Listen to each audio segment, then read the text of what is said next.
Yo, what's up guys? Welcome back to another video, and in today's video we're going to be talking about what is emergency services.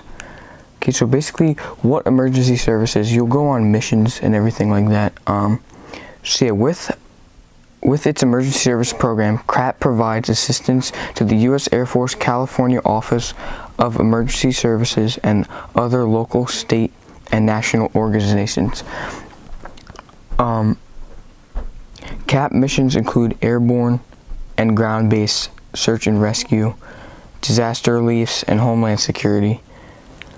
Both pilots and non-pilots are trained in a variety of specialties as air crew, grounds team members, and incident command staff.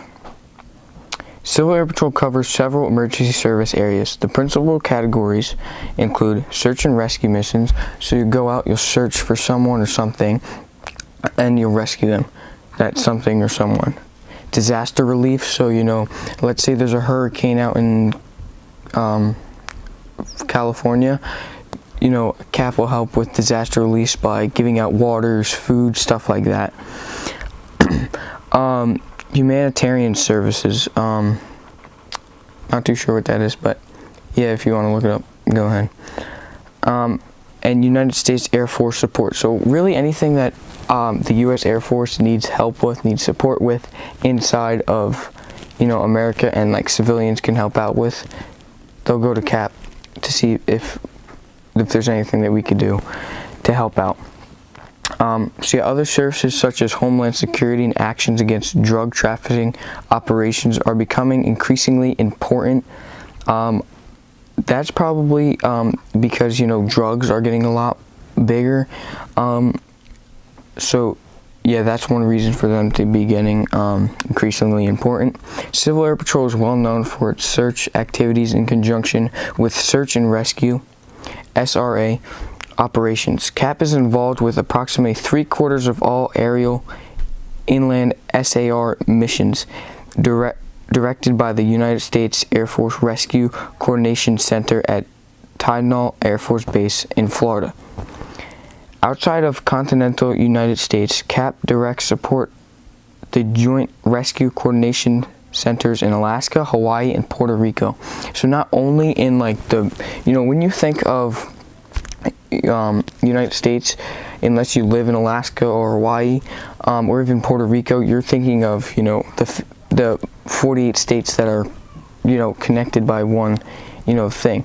You can drive there, so but like you can't fully drive to Hawaii, you can't fully drive to Alaska, and you can't fully drive to Puerto Rico. So not just North America, but all of it, all of things that so basically wherever CAP is, so wherever CAP is in Alaska, CAP is in Hawaii, CAP is in Puerto Rico, and all the other states. So wherever CAP has like a squadron, that's where they'll be helping out. So yeah, CAP is created with saving an average of 100 lives per year. So yeah, throughout all those search and rescue missions, relief, and all that stuff, CAP saves around 100 people per year, and that might not seem like the most, but that's 100 more people that get to live another day, another year. CAP is active in disaster relief operations, especially in areas such as Florida, Mississippi, and Louisiana that are frequently struck by hurricanes, as well as Oklahoma and Texas, which are frequented by large, demanding tornadoes. CAP air crews and ground personnel provide transportation for cargo and officials, aerial imagery to aid emergency managers is assessing damage, and donations of personal and equipment to local, state, and federal disaster relief organizations during times of needed. So whenever someone needs help with disaster relief, CAP will go out and help them and try and do whatever they can and give them whatever they can to help and give some relief. So yeah, in 2004, several hurricanes hit the southeast coast of the United States, with Florida being the worst damage. CAP was instrumental in providing help to affected areas. So a lot of times on the news, when you see something, you'll see the military actually out there doing like helping relief, disaster reliefs and all that, but also Civil Air Patrol does that as well.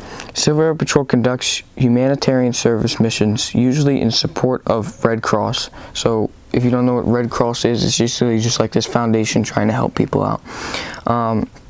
CAP air crews transport time-sensitive medical materials, including blood and human tissue, when other means of transportation, such as ambulances, are not practical or possible.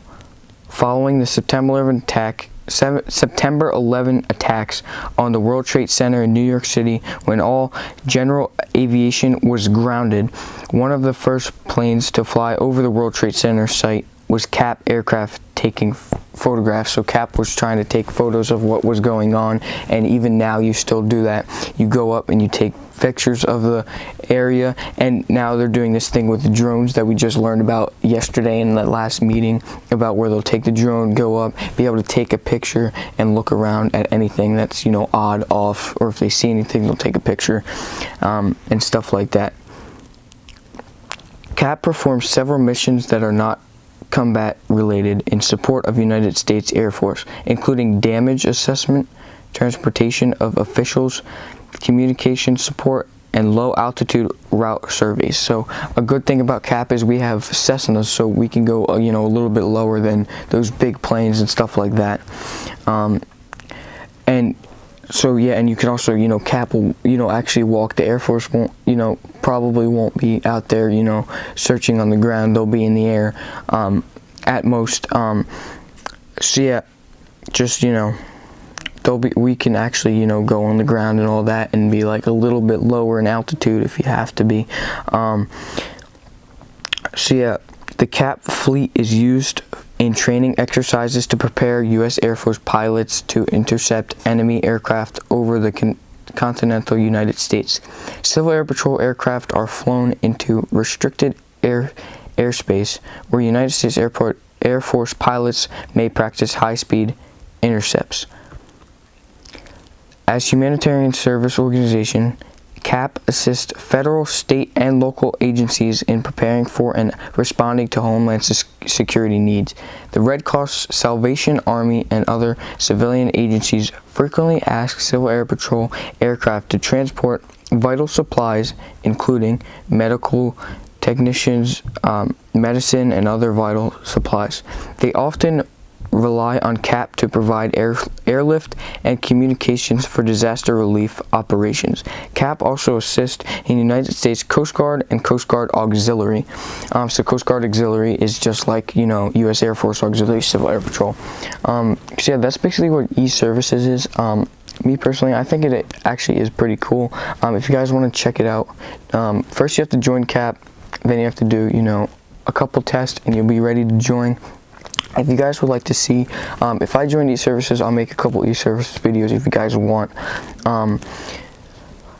But yeah, so basically that's what eServices does. If you guys want to see more about like this, so I did this on eServices, but if you want me to do it on what Color Guard is and what other stuff is, let me know down in the comment section below, and make sure you guys like, comment, and subscribe, and I will see you guys in the next video.